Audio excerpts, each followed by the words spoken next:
امام احمد بن حنبل رحمۃ اللہ علیہ کہیں سفر میں تھے، رات پڑ گئی، رات تو مسجد میں عشاء پڑھی تو سوچا کہ رات یہاں مسجد میں گزار لوں۔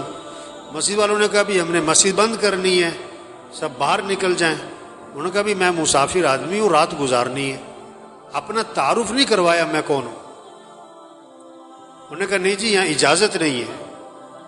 تو ایک آدمی وہ تندور پہ روٹی بناتا تھا، پکاتا تھا، تو اس نے دیکھا کہ کوئی بزرگ آدمی ہے۔ انہوں نے کہا آپ میرے ساتھ چلیں، میرے ساتھ رہیں آپ۔ وہ ساتھ لے گیا۔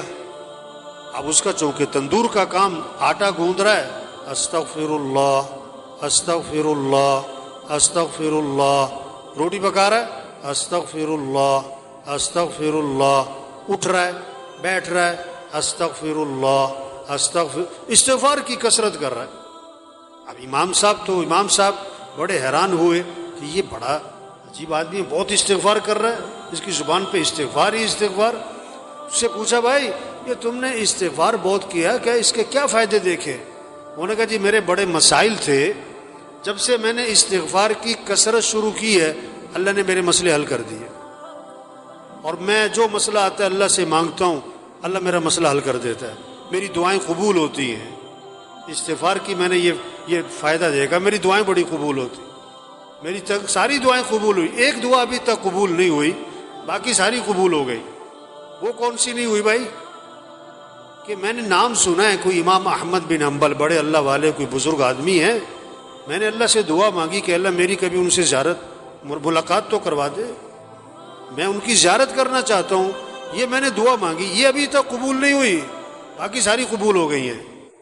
امام صاحب نے کہا اللہ کے بندے تیری وہ دعا بھی قبول ہو گئی، میں جو تیرے سامنے بیٹھ رہا ہوں احمد بن حنبل ہی بیٹھا ہوں میں تیرے سامنے، اور مجھے لگتا یہ ہے یہ استغفار کی جو تیری کثرت ہے نا یہی مجھے کھینچ کے یہاں پر لے کر آئی ہے۔ ایک صحابی نکلے اور زور سے کہہ رہے ہیں واہ ذنوبا واہ ذنوبا، ہائے میرے گناہ ہائے میرے گناہ، میں تو ہلاک ہو گیا۔ آپ نے فرمایا کیا ہوا؟ کہ حضور میرے سے گناہ بہت ہو گئے، میں تو مارا گیا۔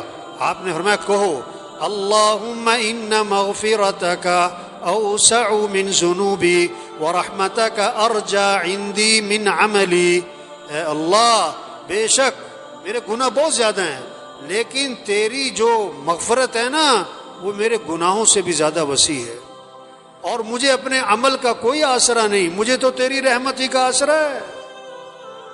فرمایا پھر کہو اللہم ان مغفرتک اوسع من ذنوبی ورحمتک ارجى عندی من عملی، میں پھر کہو اللہم ان مغفرتک اوسع من ذنوبی ورحمتک ارجى عندی من عملی۔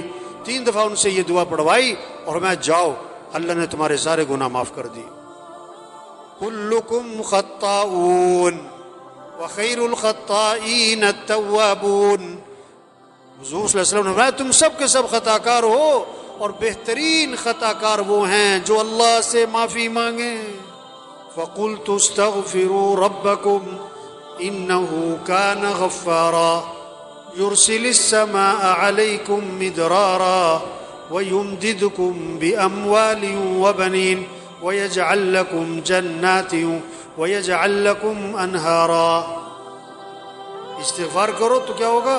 ایک تو اللہ گناہ معاف کر دیں گے، اور پھر اللہ بارشیں دیں گے، اور اللہ تمہاری مدد کریں گے، مال بھی دیں گے، مال اولاد بھی دیں گے، بیٹے دیں گے، اور اللہ نہروں میں برکت دیں گے، باغات میں برکت دیں گے۔